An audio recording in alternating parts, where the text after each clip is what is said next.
Madame et messieurs, bonjour à tous et à toutes. Ravi de vous retrouver sur Radio Liberté 92.8 FM et à votre émission L'invité de la semaine. Cette semaine, Radio Liberté reçoit le docteur Kibessoun Pierre Claver Milogo, docteur en droit public spécialisé, en droit constitutionnel spécialisé également en système juridique et protection des droits de l'homme. Docteur Milogo est chercheur à l'Institut des sciences de société du Centre national de recherche scientifique et technologique CNRST. Il est aussi chargé de cours dans plusieurs établissements d'enseignement supérieur public et privé. Il est auteur de l'ouvrage de droit au procès équitable à l'épreuve de la répression du terrorisme international, apport et influence de la Cour européenne des droits de l'homme. Docteur Kibessoun Pierre Claver Milogo, bonjour à vous. Bonjour.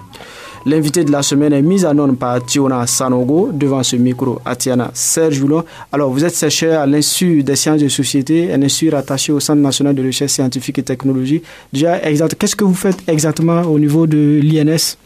Oui, au niveau de l'INS, c'est un des 4 instituts du CNRST. Et je suis chargé de travailler sur un certain nombre de projets de recherche.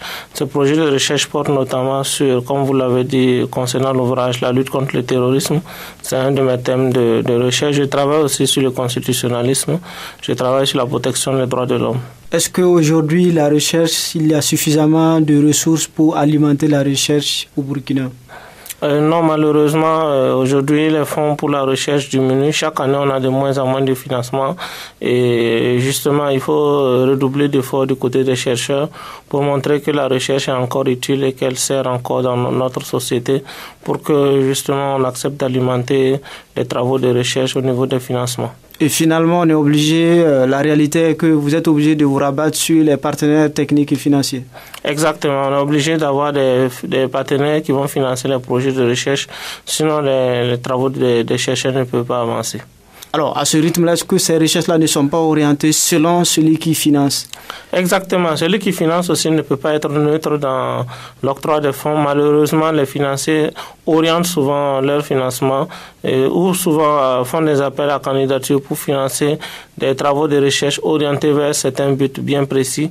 Et ça ne nous donne pas une certaine marge de manœuvre, une certaine liberté dans les objectifs de recherche aussi au niveau de notre travail. Que faire alors? Il faut que le gouvernement alloue beaucoup plus de financement dans le fonctionnement des différents centres de recherche qui sont au niveau de cet institut, au niveau des départements de recherche pour que justement chaque département puisse être autonome et ne pas dépendre des fonds envoyés par les partenaires techniques et financiers. C'est seulement comme ça qu'on pourra parvenir à être libre et dans la détermination de nos choix de recherche. Pour certains aussi, au-delà de l'État, il faut qu'il y ait en quelque sorte du mécénat au niveau du privé où des Burkinabés aussi puissent financer des gens qui sont en mesure de pouvoir financer des chercheurs comme on le voit dans certains pays. Exactement. Est-ce que c'est une piste à explorer? Oui, c'est une piste à explorer, tout à fait. Mais pour que cela arrive, il faut que les personnes privées qui ont ces moyens de financer les travaux de recherche soient eux-mêmes convaincus. On voit beaucoup de personnes privées qui sont assez dotées en termes financiers, mais qui ne pensent pas qu'ils peuvent investir dans le domaine de la recherche pour que ça soit porteur. Ils préfèrent investir dans d'autres domaines. Il faut que les personnes, les entrepreneurs, notamment, aient confiance aux chercheurs. Et c'est seulement comme ça qu'on pourra faire avancer aussi la recherche. Alors, en parcourant un peu votre CV, on se rend compte que vous dispensez des cours aussi dans des établissements d'enseignement supérieur, publics et privés. Déjà, est-ce que vous arrivez à concilier, malgré le fait qu'il y a peu de ressources pour la recherche et l'enseignement? Oui, j'arrive à concilier la recherche et l'enseignement. Il faut dire que avant de passer au CNRST, j'étais d'abord à l'université, donc où on fait beaucoup plus d'enseignement que de recherche. Maintenant que je suis au CNRST, j'ai fait beaucoup plus de recherche que d'enseignement, mais cela ne m'empêche pas d'avoir 1 ou 2 cours de temps en temps à dispenser, notamment dans mes matières de spécialité, pour pouvoir justement faire avancer mes travaux de recherche. Est-ce que l'habitude aussi n'est pas une seconde nature où vous avez tendance à plus vous adonner à l'enseignement que la recherche? non, par exemple, cette année, sur toute l'année, je n'ai fait que 2 cours. Mon deuxième cours, d'ailleurs, sur lequel je suis actuellement. Donc, je ne fais pas beaucoup d'enseignement. Je fais d'ailleurs très peu d'enseignement. Donc, l'enseignement n'a pas pris le dessus sur la recherche? Non, pas du tout. Vous êtes bien sur Radio Liberté 92.8 FM et vous êtes à votre émission, l'invité de la semaine. Cette semaine, Dr Kibesoun Pierre Claver Milogo est notre invité. Il est docteur en droit constitutionnel spécialisé en système juridique et protection des droits de l'homme. Il est auteur de l'ouvrage Le droit au procès équitable à l'épreuve de la répression du terrorisme international, apports et influences de la Cour européenne des droits de l'homme. On va s'arrêter sur un volet de votre domaine de spécialisation, le droit humanitaire que vous enseignez, que vous connaissez bien, par rapport à la situation nationale avec les conflits communautaires. On a eu ces derniers temps la situation au niveau de Arbida où officiellement on a évoqué un chiffre de 62 morts, mais selon les organisations de la société civile, ce chiffre s'élève à un peu plus de 100 morts. Cette crise intervient après celle de Yirgou où on a dénombré une centaine de morts selon toujours les chiffres des organisations de la société civile. Globalement, sur ces conflits communautaires, quelle est votre analyse, Dr Milogo? Mon analyse, c'est qu'on assiste à une dégradation de la situation au niveau communautaire, au niveau de la coexistence aussi des différentes ethnies au Burkina Faso. Et c'est une situation déplorable. Le Burkina est un pays multiethnique, c'est un melting pot au niveau ethnique. Il y a plus de 70 ethnies qui coexistent, qui ont toujours coexisté pacifiquement. Malheureusement, on se rend compte ces derniers temps que cette coexistence pacifique est mise à mal par un certain nombre de conflits et de tensions ethniques qui commencent à se faire jour. Et cela est dû justement à la pauvreté et puis à un niveau de développement que les populations de ces localités-là jugent insuffisant. Et ça interpelle aussi au niveau des autorités sur un certain nombre de réformes à mener pour pouvoir apaiser ces tensions communautaires-là. Quel type de réforme vous pensez à quel type de réforme que l'État peut opérer? Il faudrait réorganiser le système de gestion de ces régions-là parce que ce sont des régions où les populations s'estiment d'abord délaissées. S'estiment délaissées, où le niveau de développement de ces régions est en déphasage avec le reste du pays. Mais en même temps, je dirais que la faute est partagée parce que on ne peut pas tout mettre sur le dos du gouvernement parce que ces régions-là aussi ont des fils qui occupent des responsabilités très importantes au Burkina Faso. Et malheureusement, ces fils de ces régions-là qui occupent des responsabilités importantes n'œuvrent pas au développement de leur localité et remettent tout sur le dos du gouvernement central. Et malheureusement, et cela entraîne ces conflits que l'on voit et qui se développent. Et à terme, c'est dangereux pour la paix au Burkina Faso, bien sûr, parce qu'on sait que s'il n'y a pas de coexistence pacifique, s'il n'y a pas de tolérance entre les ethnies, cela peut déboucher sur des situations beaucoup plus graves. Alors, sur la responsabilité, justement, est-ce que la responsabilité première, ce n'est pas l'État? Oui, bien sûr, la responsabilité première est de l'État parce que c'est à l'État de développer ces différentes localités et de veiller surtout à ce que le développement sur l'ensemble du territoire soit assez égalitaire. Voilà, si on a des régions comme le centre qui sont super bien développées et que les autres régions s'estiment délaissées, il va sans dire qu'il y aura des tensions communautaires. Et c'est ce justement à quoi on est en train d'assister. À propos de cette situation, vous avez publié dans le journal L'Indépendant du 23 septembre 2014 un article intitulé « Le racisme et l'ethnicisme, études comparatives ». Déjà, quelles sont les grandes lignes de cet article que vous avez publié dans la presse? Oui, cet article m'a été inspiré en fait par un constat que j'avais fait à l'époque et malheureusement ça se confirme aujourd'hui à travers la question précédente que vous m'avez posé. Sur les conflits communautaires. Voilà, exactement. On se rend compte qu'il y a l'intolérance ethnique qui commence à monter de plus en plus. Et cet article faisait le point sur la question d'abord du racisme, ses origines et les liens avec l'ethnicisme. Et la question, l'article faisait ensuite le point sur le traitement juridique de l'ethnicisme et du racisme. Et puis l'article ensuite terminait sur et la question des liens entre le racisme, l'ethnicisme et puis les sociétés secrètes qui, selon certaines doctrines, dirigeraient nos États. Alors, et quelle est la réalité quand vous essayez de transporter ça sur la réalité burkinabé? Qu'est-ce qu'on peut retenir par rapport à cette situation? On se rend compte concernant la réalité, concernant spécifiquement le cas du Burkina, que le Burkina est un pays qui a toujours été multiethnique. Et cela est une résultante de l'histoire du pays à travers la colonisation. C'est le colon qui nous a laissé un héritage avec un pays multiethnique que nous avons le devoir de gérer et nous avons le devoir de coexister pacifiquement. Donc les ethnies ont toujours existé au Burkina et ont toujours vécu dans la paix et dans la cohésion sociale. Ça, c'est un premier élément. Mais on se rend compte aussi à l'analyse que le Burkina est un pays où il y a une ethnie qui est largement majoritaire, l'ethnie Mossi, qui représente plus de 60% de la population. Et justement, quand on regarde aussi l'histoire politique du pays, elle est dominée essentiellement par cette ethnie qui a toujours été au pouvoir et qui a toujours occupé les principaux postes de responsabilité. Et quelque part aussi... On a eu le président Sangoulé, Lamizana et Seizerbo. Oui, les parenthèses, on va dire, ce sont des parenthèses dans l'histoire, parce qu'après les présidents Sangoulé, Lamizana et Seizerbo, on a eu toute une longue période où ce sont les ethnies qui sont majoritaires dans le pays qui dirigent. Et quelque part, cela peut entraîner un certain nombre de frustrations de la part d'autres ethnies qui s'estiment délaissées dans la gestion des affaires publiques. Mais juridiquement, la Constitution, tous les Burkinabés naissent libres et tout le monde est apte à pouvoir compétir, libre à chaque Burkinabé de compétir. Exactement. Selon la Constitution, chacun est libre. Selon la Constitution, les gens sont égaux.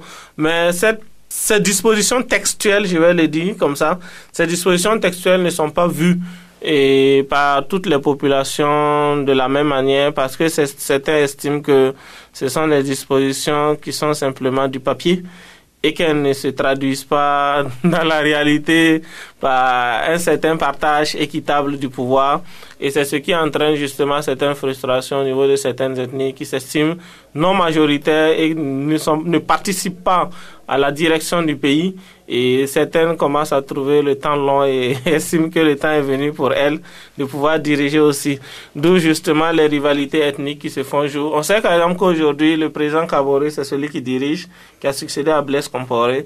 Mais on sait que l'élection qu'il a remportée, l'avait opposé. Il y a eu l'intermédiaire de Michel Kafando. Voilà, il y a l'intermédiaire de Michel Kafando. Mais l'élection qu'il a remportée, l'a opposé au candidat Zéphrin Diabré, qui est actuellement le chef de file de l'opposition. Parmi tant d'autres candidats. Oui, parmi tant d'autres candidats, mais qui espèrent aussi accéder un jour au pouvoir en tant que représentant aussi les groupes minoritaires au Burkina.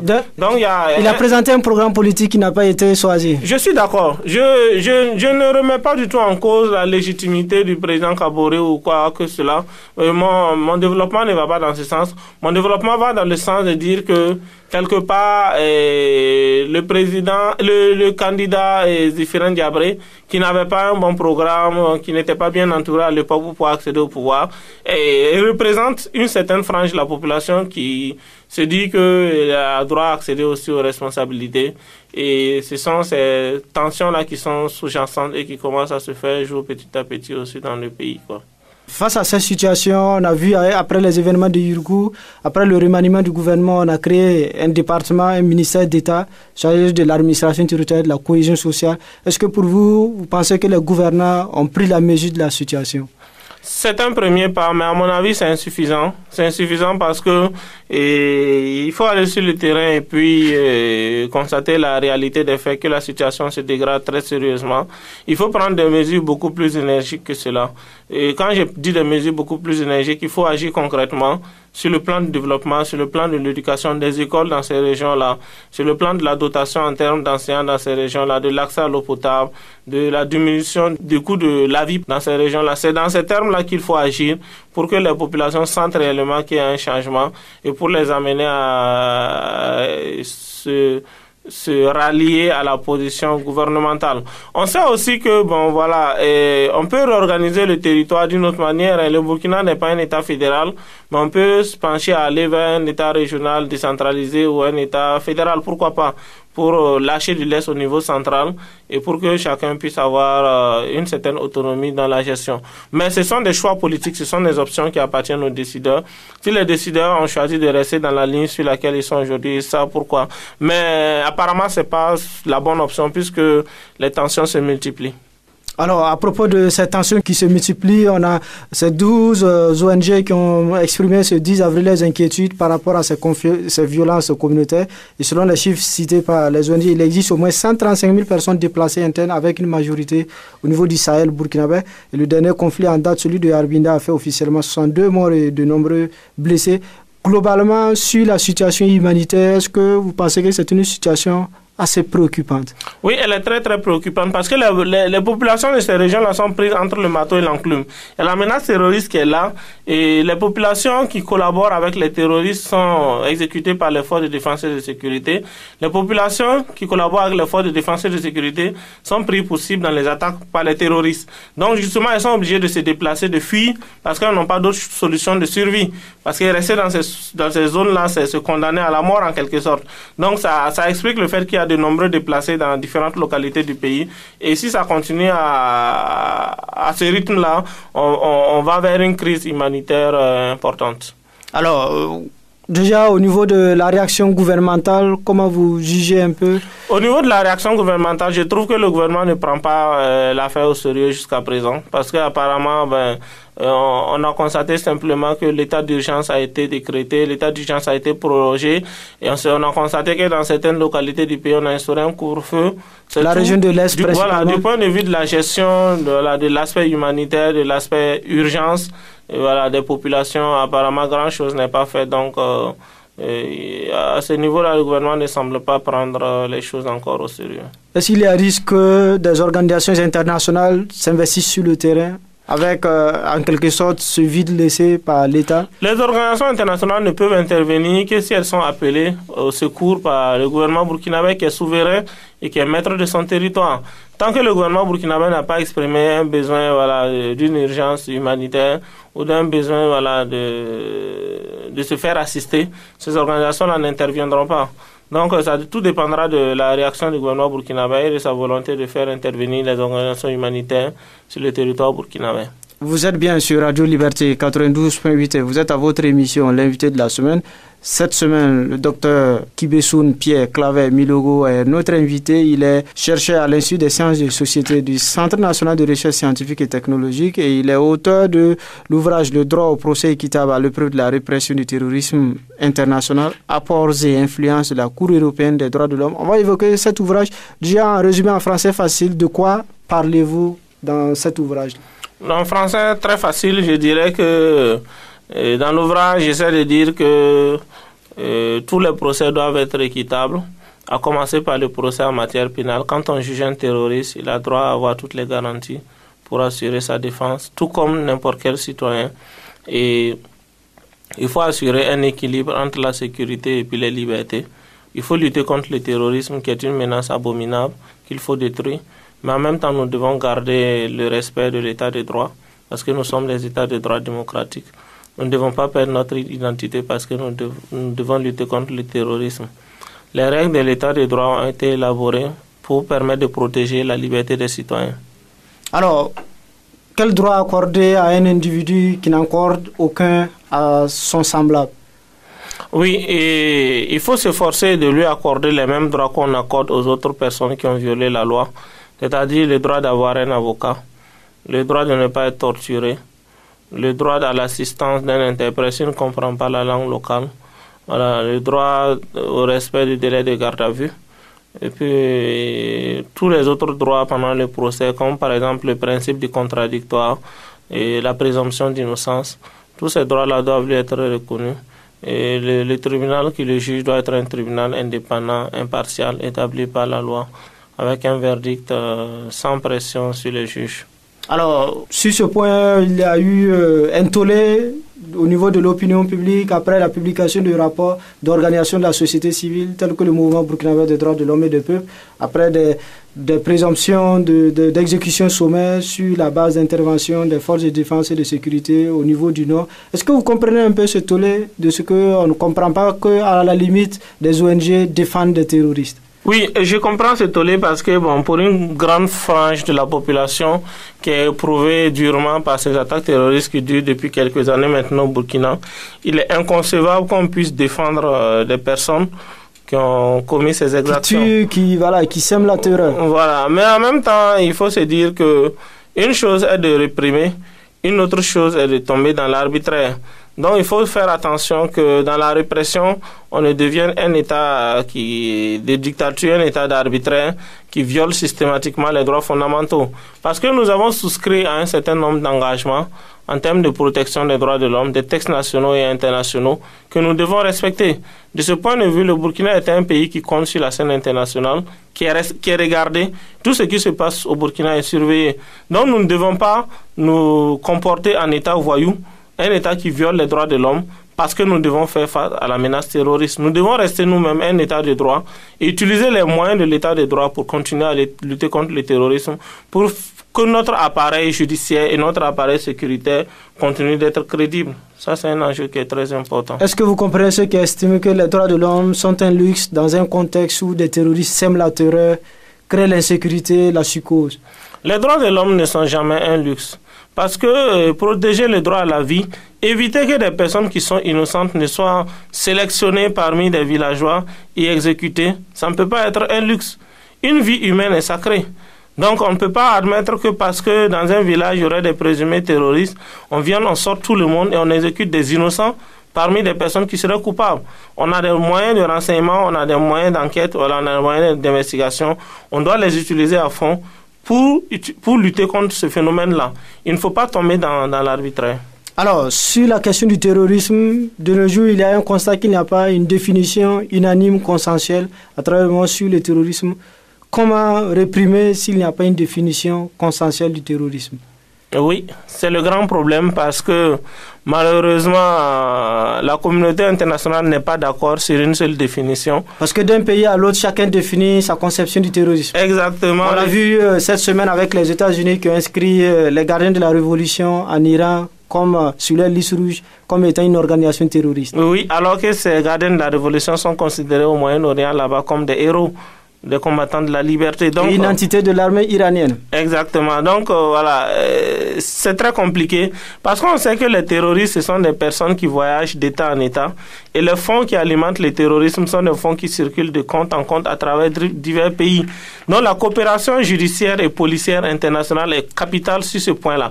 Alors que si les États ne sont pas d'accord et ne veulent pas coopérer, ne veulent pas donner les informations, il est facile pour un terroriste de quitter un État et aller se cacher dans un autre État et continuer tranquillement ses opérations sans être inquiété. Donc c'est ça le gros problème aujourd'hui. Alors que faire alors pour des pays comme le Burkina Faso? Il faut convaincre nos partenaires de livrer les informations, de nous transmettre les personnes qui sont soupçonnées ou impliquées de financer le terrorisme au Burkina. Voilà, il faut arriver à les convaincre de coopérer avec nous. On n'a pas d'autre choix. Parce que tant qu'il n'y a pas de coopération, on est bloqué. C'est ça le problème. Alors, au Burkina, on n'a pas encore assisté à des procès de terroristes. Il y a plutôt des inculpations, des gens qui sont en attente de jugement. Mais déjà, sous l'angle juridique, est-ce que vous pensez que le Burkina dispose de l'arsenal juridique nécessaire pour la répression des actes terroristes? Oui, on a l'arsenal juridique nécessaire. Notre législation qui date de 17 décembre 2015, la loi du CNT, du Conseil national de la transition, qui régit actuellement la lutte antiterroriste, est une loi assez complète. Voilà, mais elle comporte les mêmes lacunes que les autres législations des autres États, notamment sur la question des définitions. On se rend compte que l'article 2 de cette loi, par exemple, fait une énumération des actes de terrorisme. Et donc, ça veut dire que si quelqu'un a posé un acte qui n'entre pas dans la liste énumérée, on peut se demander que fait le juge. Est-ce que le juge est obligé de considérer cet acte comme un acte terroriste, auquel cas il innove, puisque l'acte ne figure pas dans la liste, ou bien qu'est-ce qu'il doit faire? Généralement, les magistrats élèvent l'acte au seuil criminel pour pouvoir l'inclure dans la liste de la loi et puis pouvoir poursuivre. Donc voilà, la loi est assez complète mais comporte un certain nombre d'insuffisances qu'il faut corriger. En dehors de ce qu'on peut qualifier comme un peu une insuffisance presque universelle par rapport à la définition du terrorisme, par rapport à la loi, parce que c'est la loi contre le blanchiment de capitaux et le financement du terrorisme, qu'est-ce qu'il y a comme insuffisance que vous relevez en plus? Concernant le financement du terrorisme, on se rend compte que la loi n'est pas assez complète. Parce que les fonds qui alimentent le terrorisme sont des fonds qui circulent d'État en État. Donc la loi ne prévoit pas, par exemple, des mécanismes pour les magistrats de donner instruction à d'autres États, par exemple, de nous communiquer les informations sur les fonds qui transiteraient et qui seraient des fonds suspects en matière de terrorisme. Donc voilà une deuxième lacune qui figure dans cette loi-là qu'il faudrait corriger.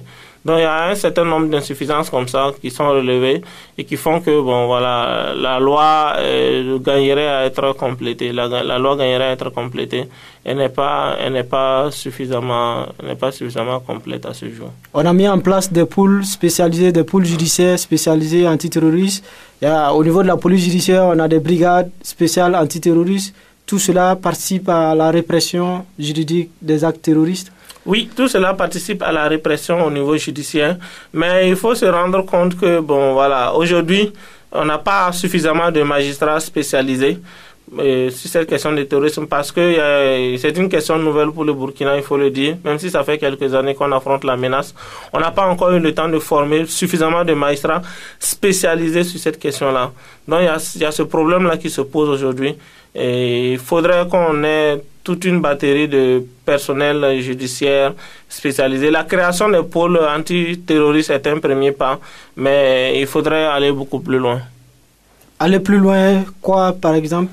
Envoyer plus de magistrats en formation spécialisée ou bien même faire des formations spécialisées de magistrats ici au Burkina en faisant venir des experts et en utilisant des experts qui sont dans le pays, comme moi par exemple sur la formation sur ces questions d'antiterrorisme et de protection des droits de l'homme. On n'en a pas assez et c'est déplorable pour le moment. Et ça peut être un obstacle aussi au début des procès dans un court laps de temps. Donc vous comprenez que dans le contexte du Burkina, on n'assiste pas encore à des procès de terroristes. Oui, c'est tout à fait logique parce que non seulement pour réunir les preuves, c'est tout à fait compliqué parce que on doit disposer des officiers de police judiciaire aguerris dans ce domaine-là. Là aussi, on en a beaucoup de policiers bien sûr, mais ils ne sont pas spécialisés sur ces questions qui sont nouvelles pour eux. On vient de mettre en place des brigades spéciales antiterroristes. Voilà, donc on vient juste de les mettre en place. Ça veut dire que au niveau de la formation des policiers à ce niveau, il y a une insuffisance. Et ils n'arrivent pas à réunir les preuves pour faire condamner les gens et c'est pour cela que les procès n'ont pas débuté. Et tant qu'on n'a pas assez de preuves, on ne peut pas organiser un procès parce que organiser un procès pour relaxer la personne, quand on sait que la personne a été prise dans des cas quand même assez flagrants, c'est un peu dommage. Donc c'est ce qui explique que jusque-là, les procès n'ont pas encore commencé. Alors, vous avez travaillé sur le droit au procès équitable à l'épreuve de la répression du terrorisme international, apports et influences de la Cour européenne des droits de l'homme. À ce niveau, quels sont les points positifs que vous avez relevés par rapport à la situation qui se passe en Europe? À ce niveau, il y a deux éléments qui méritent d'être relevés. Premièrement, c'est que la Cour européenne des droits de l'homme a identifié un certain nombre de droits qui sont des droits intangibles, qui constituent le noyau dur des droits de l'homme, et le droit à la vie, l'interdiction de la torture et des peines et traitements cruels, inhumains et dégradants, l'interdiction de l'esclavage et puis la non-rétroactivité de la loi pénale. Voilà les 4 droits qui constituent le minimum irréductible des droits de l'individu, qui doivent être protégés en toutes circonstances et partout dans le monde. Le deuxième apport important, c'est que la Cour a identifié un certain nombre de droits aussi qui peuvent faire l'objet de limitations dans le cadre de la lutte antiterroriste. C'est le cas de la liberté d'expression. Nous sommes en train de parler, mais on sait qu'on ne peut pas tout dire à l'antenne parce qu'on est limité par la loi. On peut enseigner, moi je suis enseignant-chercheur aussi, je peux enseigner, mais ma liberté dans l'enseignement, dans la diffusion des connaissances se fait dans le cadre de l'ordre constitutionnel. Que je dois respecter. Donc la liberté d'expression peut être limitée. On sait aussi que par exemple qu'on ne peut pas utiliser les nouvelles technologies de l'information et de la communication pour glorifier les actes du terrorisme, faire l'apologie du terrorisme, c'est interdit. Donc il y a ces nouvelles infractions que certains États ont créées et l'incitation et la glorification du terrorisme qui sont punis par la loi. Donc certains droits peuvent faire l'objet de limitations ou de restrictions. Et ce sont ces droits que la Cour européenne des droits de l'homme essaye de faire de telle sorte qu'ils puissent avoir une certaine influence sur l'ensemble des autres pays. Exactement, c'est la volonté de la Cour. On sait par exemple que concernant le droit à la vie, la zone du Conseil de l'Europe est une zone exempte de la peine de mort. On n'y applique plus la peine de mort. Et aujourd'hui, il y a eu un lobbying intense dans le reste du monde pour que beaucoup de pays abandonnent la peine de mort. C'est que le Burkina l'a abandonné pour les crimes de droit commun. Voilà, donc c'est des avancées majeures sous l'impulsion de la Cour européenne des droits de l'homme. Est-ce que l'application ou ces consignes pour l'application de ce droit ne sont pas souvent à géométrie variable? Parce qu'en fonction des pays, on essaie de dicter la loi selon ce qu'on veut bien le faire. Parce que parlant des tortures, on a vu le cas des États-Unis où il y avait la prison Guantanamo, c'est reconnu, il y a eu des tortures. Et selon on a des alliés, on est un peu plus ou moins bienveillant. On ferme les yeux sur certains droits que des pays bafouent malgré. Oui, la politique judiciaire n'est jamais neutre. La politique judiciaire n'est jamais neutre. Et cela est le reflet aussi du fait que nous sommes au niveau des États. Et qu'au niveau des États, c'est des rapports de force qui s'expriment aussi sur la scène internationale. Et la coopération entre les États est le fruit d'un certain rapport de force sur la scène internationale. Et dans ces rapports de force, les États les plus forts dictent leurs lois aux États les plus faibles. Et donc, quelque part, si on vous impose l'idéologie des droits de l'homme, ça peut être parce que c'est une bonne chose, ce à quoi moi je crois personnellement, mais ce n'est pas toujours le cas. Ça peut être aussi pour orienter quelque part une certaine politique économique, militaire, géopolitique, etc. Ou bien une politique à intérêt particulier. Et cela explique le fait que certains pays aient commis des violations des droits de l'homme et que ça n'ait pas été médiatisé. On parle par exemple des prisons secrètes de la CIA dans l'ouvrage. Et on en a beaucoup parlé ces dernières années.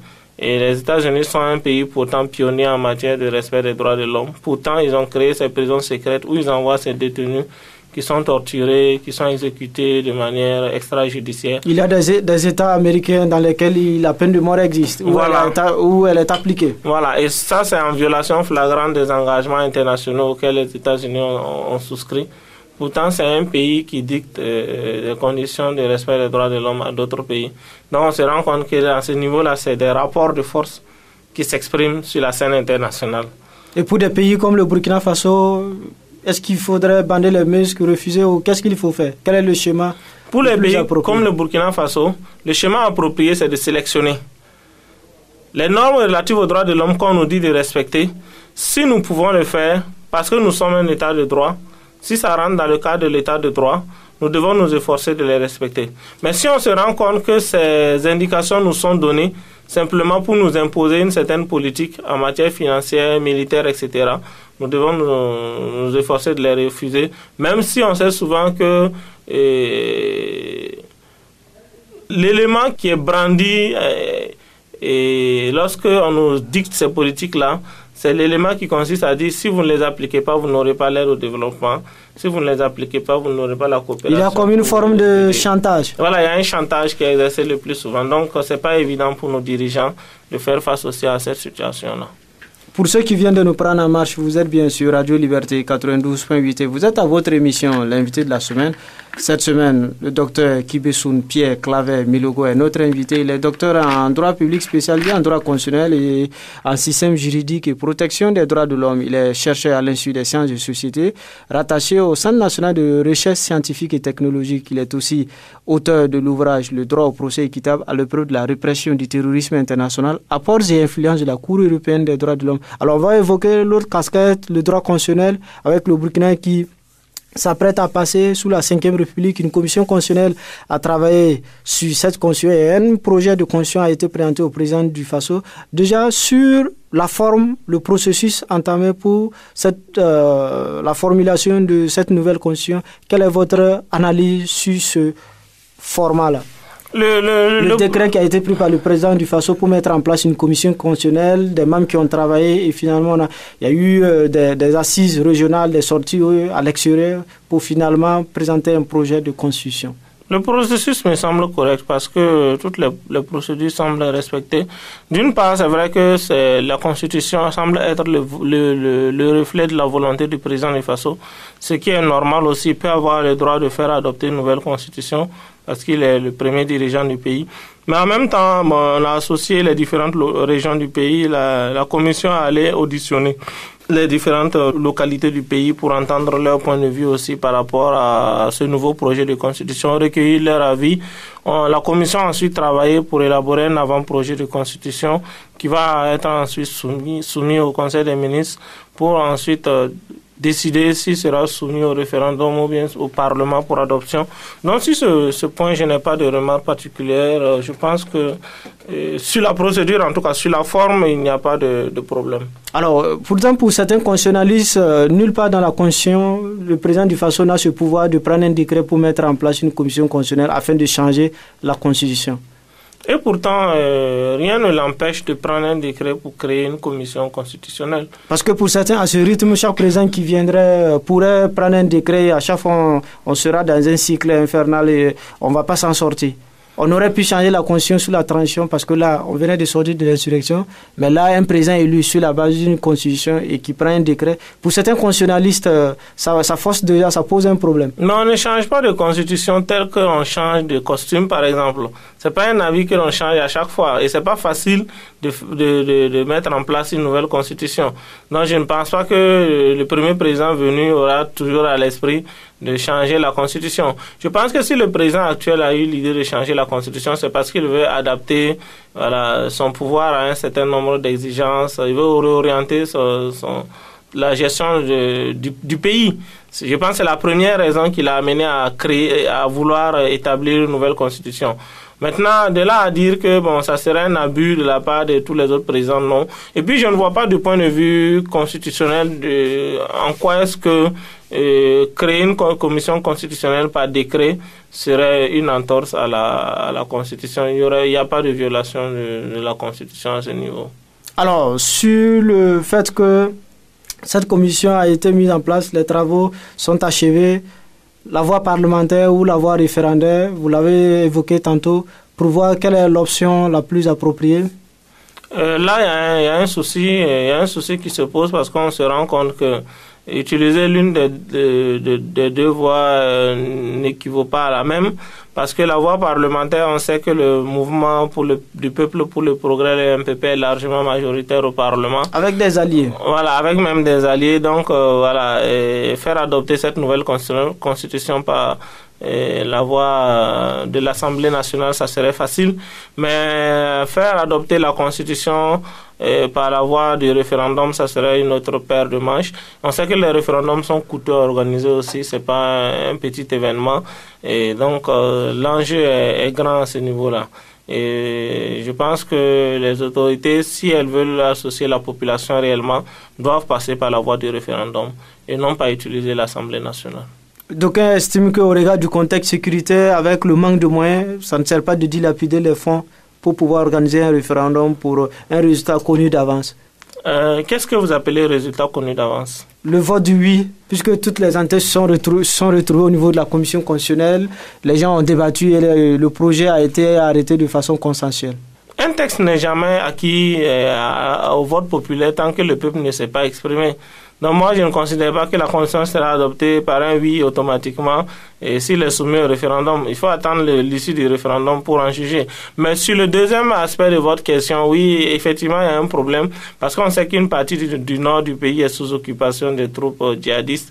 Donc comment organiser un référendum en associant les populations de ces régions-là à la décision du référendum, ça peut être problématique, ça peut être une équation, oui, à résoudre pour les autorités, ça peut les inciter à passer par la voie du Parlement. Donc la question sécuritaire doit prendre le dessus à votre avis? Normalement, la Constitution devrait être adoptée par référendum, normalement. Maintenant, s'il y a une impossibilité matérielle d'organiser le référendum dans certaines localités, on sait par exemple qu'il y a un couvre-feu permanent dans la région de l'Est, dans l'Est du pays. Donc, qui a été allégé. Voilà, il y a des contraintes qui sont là. Et c'est pas la faute à quelqu'un. Donc, voilà, si on ne peut pas organiser le référendum, il faut passer par la voie qui semble la plus raisonnable. Alors, sur cette constitution, on entend certaines voix au niveau de l'ex-majorité pour estimer que l'article en question, l'article 37, concernant en fait le nombre de mandats présidentiels a été déjà cadenassé et qu'il n'y avait pas matière à changer véritablement de constitution puisque c'était juste pour un article que les Burkinabés sont sortis. Les 30 et 31 octobre 2014. Ah non, je ne suis pas du tout d'accord avec ce point de vue. Parce que si les Burkinabés sont sortis, c'est à cause d'un certain nombre de raisons. C'est vrai qu'il y avait la limitation du nombre de mandats présidentiels, mais la Constitution opérait la nouvelle Constitution de la Ve République veut opérer un certain nombre de réformes très très importantes à travers, par exemple, les droits des femmes les droits des filles, à travers la constitutionnalisation de la chefferie coutumière, à travers la constitutionnalisation de l'armée. Enfin, il y a tout un ensemble de droits, et il y a même les réformes au niveau du médiateur du FASO. Il y a tout un ensemble de droits nouveaux qui sont consacrés dans la Constitution, et un certain nombre de réformes très très importantes qui justifient que la Constitution soit adoptée. Donc non, je suis pas du tout d'accord. Donc pour vous, il faut passer véritablement à la 5e République. Ça serait une bonne idée. Ça serait une bonne idée. Pour ceux qui viennent de nous prendre en marche, vous êtes bien sur Radio Liberté 92.8 FM et vous êtes à votre émission L'invité de la semaine. Cette semaine, le docteur Kibessoun Pierre Claver Milogo est notre invité. Il est chercheur à l'Institut des sciences et sociétés du Centre national de recherche scientifique et technologique. Il est auteur de l'ouvrage Le droit au procès équitable à l'épreuve de la répression du terrorisme international, apports et influences de la Cour européenne des droits de l'homme. Juste quelques questions d'actualité. Les plaidoiries au procès du coup d'État du 16 septembre 2015 vont débuter le 18 avril prochain, entamé le 27 février 2018. Le jugement du dossier du putsch manqué se poursuit au tribunal militaire de Ouagadougou, délocalisé à la salle des banquets de Ouagadougou 2000, après l'audition des accusés, 84 accusés au total, dont 115 présents dans le box des accusés et 9 jugés par défaut, des témoins, de la présentation des pièces à conviction et du passage des parties civiles. Le procès entame sa dernière ligne droite avec le début des plaidoiries le jeudi 18 avril 2019. Alors, globalement, sur la tenue de ce procès, cela fait plus d'une année que cela dure. Quel est votre commentaire sur le déroulé de ce procès du coup d'État manqué de septembre 2015? C'est un procès très long. Avec, on le voit au fur et à mesure de l'avancée des débats. On se rend compte que certains éléments sont quand même assez flagrants au niveau de l'implication d'un certain nombre d'autorités, le général Djendjere, le général Bassolé. Donc voilà, on se rend compte que quand même le procès n'a pas été organisé pour rien, même si pour moi c'est d'abord un procès politique, c'est un règlement de compte politique entre des personnes qui géraient le pouvoir et qui ont eu des dissensions entre-temps et qui veulent se régler les comptes. Donc pour moi c'est d'abord et avant tout un procès politique. Ah, il y a eu le fait qu'il y a eu le coup d'État. Ou le procès politique pour vous, c'est quoi exactement? Le procès... Parce qu'il y a eu le coup d'État, c'était pas fictif, tout le monde a vécu ça. Il y a eu le coup d'État et il y a une culpabilité qui est là, mais le procès est organisé par des personnes qui sont au pouvoir actuellement et qui étaient au pouvoir aussi à un moment donné avec les mêmes personnes qui sont jugées. C'est dans ce sens-là que je parle de procès politique. C'est des gens qui étaient ensemble et qui sont en train de se régler les comptes parce qu'ils ont eu des dissensions entre-temps. Sur l'issue des débats, est-ce que vous pensez que ça se dégage, on saura ce qui s'est réellement passé? Est-ce que c'était un coup prémédité, planifié, organisé le 16 septembre? Évidemment. Et qu'il y a eu une succession, les crises successives entre le RSP et l'ancien et le régime de la transition, c'était des séquences prévues du coup d'État. À travers ce qu'on voit, il est très clair que le coup d'État était planifié dès l'échec de la candidature de Blaise Compaoré et que c'était prévu que la garde présidentielle fasse tout pour rattraper la situation et permettre à l'ancien régime de se maintenir au pouvoir. Ça, c'est une évidence à travers tous les débats, les pièces qui ressortent au jour le jour. Maintenant, si ça continue à ce rythme, il va sans dire que on s'achemine vers la condamnation des accusés. Ça n'est fait l'ombre d'aucun doute apparemment. Alors, à propos de la justice, de plus en plus, on évoque la réconciliation. Quel est votre commentaire sur cet aspect-là? La réconciliation est un processus qui vient d'abord après la justice, et la vérité et la justice. Donc, il faut d'abord que la vérité sorte, que la justice soit faite, apparemment ce qui est en train d'être fait, avant que l'on aille vers une réconciliation. Mais on sait que, comme ce que je viens de dire, c'est une affaire entre des gens qui étaient au pouvoir et qui ne se sont pas entendus entre-temps sur les modalités de gestion de ce pouvoir-là. Et c'est un autre régime qui est en place aujourd'hui. Est-ce que l'ancien camp représenté par le CDP, toujours important dans le pays, va accepter d'aller à la réconciliation avec les autres? C'est ça la grande question. Moi, je ne sais pas, parce que je ne suis pas un militant du CDP, je ne sais pas, je ne suis pas un responsable du CDP, je ne sais pas quelle est la position du CDP par rapport à la question de la réconciliation nationale. Pour le CDP, il faut aller à la réconciliation et faire revenir l'ancien président, par exemple. Oui, quand on dit aller à la réconciliation, les gens sont d'accord, mais peut-être pour dire faire revenir l'ancien président, je ne suis pas certain que tout le monde soit d'accord avec cette position-là. Et surtout que, quand on regarde, le CDP a l'ambition de revenir au pouvoir et le CDP va certainement faire alliance avec l'UPC lors de la prochaine présidentielle s'il y a un second tour. Donc, c'est c'est une grande question concernant la réconciliation, ou la volonté en tout cas du CDP d'aller réellement à la réconciliation dans l'état actuel des choses. On a vu un début de dialogue politique, le président du Faso qui a reçu le chef de file de l'opposition politique, où ils ont décidé de mettre tous les sujets d'intérêt national sur la table. Est-ce que vous pensez qu'on peut attendre quelque chose de ce dialogue politique entre le pouvoir et l'opposition politique? Oui, on peut attendre quelque chose. C'est une très bonne initiative d'ailleurs. C'est pour calmer la situation et apaiser les tensions, parce qu'on sait qu'il y aura beaucoup de tensions avec les échéances électorales qui arrivent très bientôt, et donc avec les procès aussi qui vont s'achever. Donc il y aura beaucoup de tensions. Et puis le processus de réconciliation qu'on veut mettre en place, donc c'est nécessaire de tendre la main, même si c'est le camp de l'opposition, pour qu'on s'asseye sur la table et on discute pour essayer de voir ce qu'on peut arranger ensemble. Voilà, de ce point de vue, c'est une excellente initiative. Donc, on peut attendre quelque chose, si tant est que la volonté des deux parties est de parvenir à une issue favorable. Je ne doute pas que du côté du camp présidentiel, il y a une bonne volonté derrière cette initiative. Maintenant, est-ce que l'opposition va attraper cette main tendue? Bon, voilà. Pour certains, ça fait déjà un débat creux, parce que le président du Faso a déjà reçu par 2 fois le chef de file de l'opposition. On n'a rien vu venir. Au contraire, la situation politique, sécuritaire se dégrade.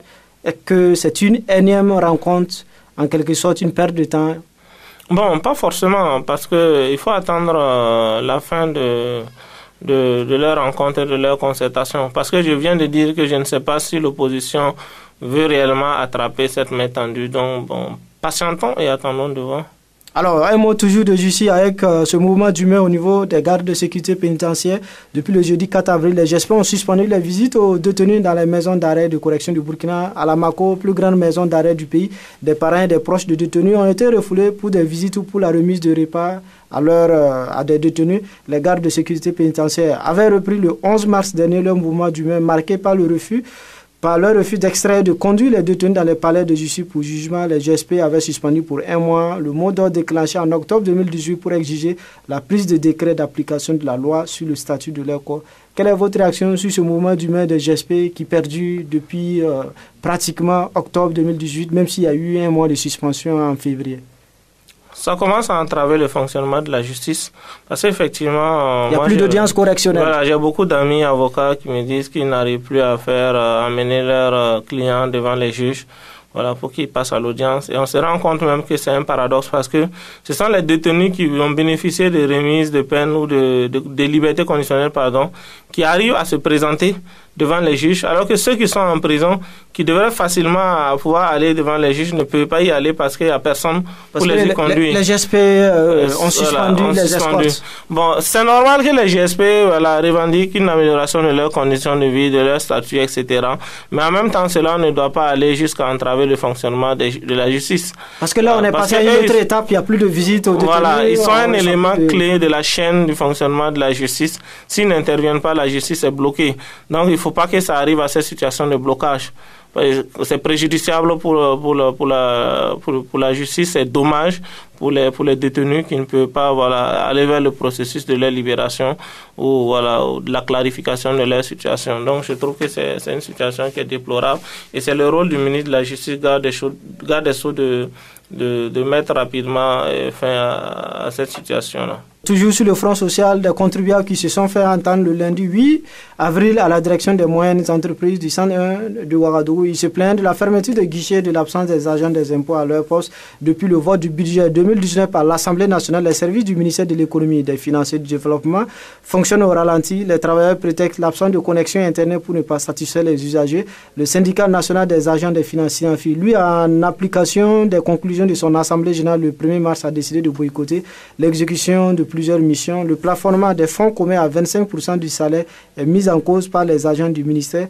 Quelle est votre analyse sur cette situation qui perdure au niveau du ministère des Finances depuis janvier maintenant, après l'adoption du budget 2019? C'est une situation qui commence à durer parce que cette affaire du fonds commun n'a jamais été résolue véritablement par le gouvernement.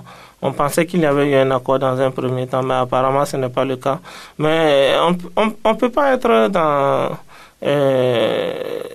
dans un pays tel que le Burkina, c'est vrai que ces agents-là demandent le maintien d'un certain nombre d'acquis, voilà, d'un certain nombre de privilèges, d'avantages qu'ils ont obtenus de haute lutte pendant longtemps. Mais on se trouve au Burkina Faso quand même, c'est un pays qui vit avec de faibles ressources. Voilà, c'est un pays qui vit de prêts et de dons internationaux. Donc, il faudrait qu'ils gardent un certain caractère raisonnable aussi dans leurs mouvements et dans leurs revendications. Les agents des impôts. Oui, et ne pas bloquer totalement le fonctionnement du système économique du pays. Parce que là, les contribuables ne savent pas, c'est une grève, c'est un arrêt de travail, c'est juste un problème passager, on ne comprend pas. Vous avez dit tout à l'heure qu'ils ont prétexté l'absence de connexion Internet, par exemple. Quand les contribuables se présentent au guichet, c'est ce qu'ils disent. Tout le monde sait que, bon, voilà, les agents du ministère de l'économie et des finances n'ont jamais manqué de connexion Internet pour faire leur travail. Et si c'était la connexion Internet depuis, le problème serait résolu. Donc, on sait qu'en réalité, c'est une question de fonds communs et c'est une question d'argent. Et c'est pour cela que le problème se pose. Moi, je trouve que, bon, voilà, il y a un certain nombre d'avantages qui sont, voilà, conséquents. Et ils ne devraient pas bloquer, voilà, le fonctionnement des services publics, voilà, pour ces raisons-là. Avec le vote du budget, on a remis tout cela à plat et on a coupé drastiquement dans ces avantages. C'est ça la pomme de discorde. Exactement. C'est ça la pomme de discorde, mais j'ai donné la réponse tout de suite. Le Burkina est un pays qui vit de prêts et de dons internationaux. Les ressources sont limitées. Aujourd'hui, vous venez de me poser la question au début de l'interview du problème humanitaire, de l'urgence humanitaire des populations. Donc, on ne peut pas parler de ces choses-là et en même temps vouloir que les gens aient 25-50%. Bon, c'est pas acceptable. C'est pas raisonnable en tout cas à mon avis. Ils estiment que ce sont des droits acquis, on ne peut pas revenir du jour au lendemain et remettre tout à plat. Mais si la situation du pays est difficile, il faut accepter de se serrer la ceinture. Se serrer la ceinture, ça veut dire aussi accepter qu'on coupe un peu sur ceux qui ont beaucoup pour permettre à ceux qui en ont moins aussi de pouvoir survivre. Ils disent que ceux qui sont au sommet de l'État aussi doivent donner l'exemple. Je suis d'accord sur ce point-là. Et je suis d'accord aussi qu'on doit réduire le train de vie de l'État. Et voilà, et le train de vie de l'État doit se réduire en commençant par ceux qui sont au sommet. Je suis d'accord sur ce point. Et à propos justement du train de vie de l'État, on annonce une remise à plat justement du système de rémunération des agents de la fonction publique. Et déjà, il y a des grincements dedans de part et d'autre. Est-ce que vous attendez à un chaudron sur le front social plutôt? Oui, je m'attends. Avec cette remise à plat du système de rémunération. Oui, je m'attends à beaucoup de manifestations, à beaucoup de remises en cause parce que beaucoup de fonctionnaires ne sont pas prêts à ce que des acquis importants soient remis en cause. Mais en même temps, je reviens encore sur ce que j'ai dit. Nous sommes au Burkina Faso. C'est un pays pauvre, voilà, qui vit de prêts et de dons internationaux. Et voilà, il faut assainir les finances publiques, il faut assainir les finances de l'État.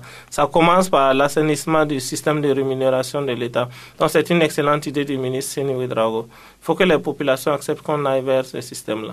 Même si je suis d'accord aussi qu'il faut, voilà, garder l'œil sur les dirigeants pour qu'eux aussi réduisent drastiquement leur train de vie qui est beaucoup trop élevé actuellement.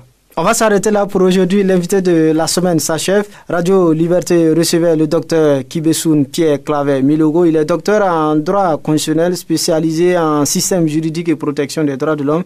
Le docteur Milogo est chercheur à l'Institut des sciences de société, un institut du Centre national de recherche scientifique et technologique. Il est aussi chargé de cours dans plusieurs établissements d'enseignement supérieur, public et privé. Il est auteur de l'ouvrage Le droit au procès équitable à l'épreuve de la répression du terrorisme international, apports et influences de la Cour européenne des droits de l'homme. Docteur Kibessoun Pierre Claver Milogo, merci d'avoir accepté notre invitation. Je vous en prie. Tiona Sanogo était à la technique. Devant ce micro, Atiana Serge Houlon. Rendez-vous très prochainement sur Radio Liberté 92.8 FM pour un nouveau numéro de l'invité de la semaine. En attendant, bonne suite du programme sur la 92.8 FM, La Voix citoyenne.